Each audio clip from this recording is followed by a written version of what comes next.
Today we are taking a look at the Dr. P.H. Martin's Blackstar Waterproof Ink Matte. Now this is one that I've been very excited for because I recently found out that this is an ink that Jim Lee actually uses.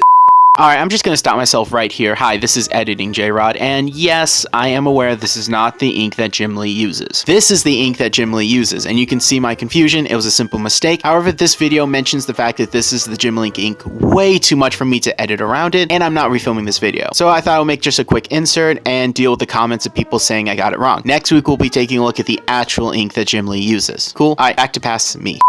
Jim Lee's one of my favorite artists, so I'm very excited to try this out. I actually picked this up randomly at Michael's just thinking it looked cool. And this retails for about $6.99 to $7.99 depending on where you go. So pretty nice for 1 fluid ounce of ink. So that's pretty nice. So you get a good amount of ink for the price. It does come with a little eyedropper. I'm not a huge fan of eyedroppers. I personally prefer just a normal cap, but I understand why they do it. And it's a very nice little glass ink. And we're going to be putting it to the test in our Batman sketchbook.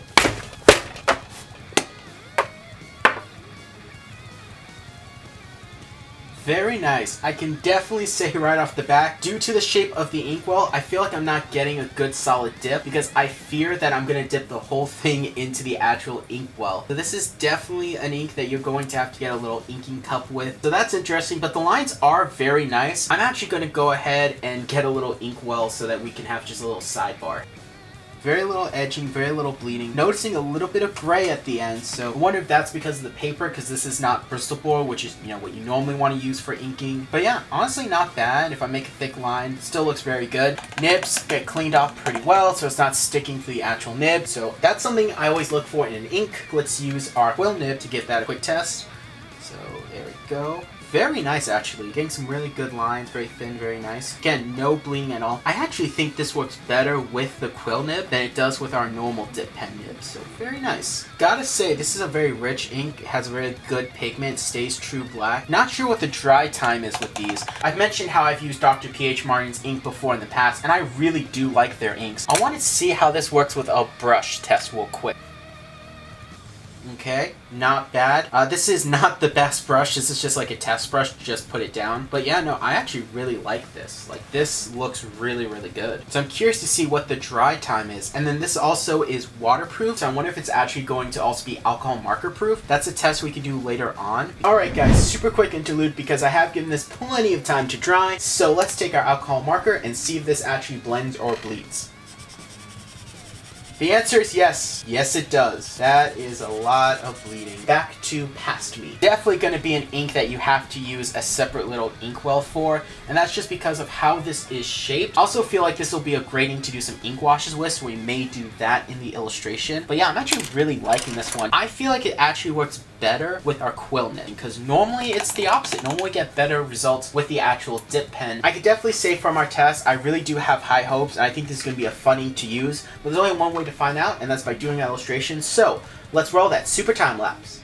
Inking this piece was actually more challenging than I initially thought. When I was using my dip pen with this ink, I really did not have a lot of confidence with my line work, just because I didn't feel like I had a lot of control. The ink wasn't easy to actually use. It was very loose. Even though there wasn't much edging or bleeding at all, it just felt like the lines kept moving and slipping, and that my whole entire process was trying to compensate for it, which I did eventually do. When it actually came to filling in the piece and using a brush, it was very enjoyable. Again, I felt like I had a lot of control over the ink with my brush. No matter the size of the brush, it was very easy to control. I was also very happy with how the actual composition of the piece came out, with Raph actually flying out of the panel. That was done by taping the piece and then cutting it around his body parts that were over the edge, which worked out really well, and I didn't damage the paper at all. Another element about this piece I really like is the emphasis of Raph's hands. As you can really see with his design, you really get that boxing glove feel across, which was really nice. I had a lot of fun playing with perspective, and the most enjoyable part of this piece was actually the ink wash itself. It was a very fun mixture of water and ink that really allowed for great layering and detail. I could have done this for several hours to try and get some subtlety in it, and it was really enjoyable, showing that this ink's main benefit is its ability to do awesome ink washes, as it was really good. Also, removing the tape was also very satisfying. While I was inking this piece, my little sister was actually in the room as well, working on her own project, and actually stopped to look at the ink wash. I thought it was pretty interesting and cool, so that's something when a non-artist can really appreciate the ink wash itself.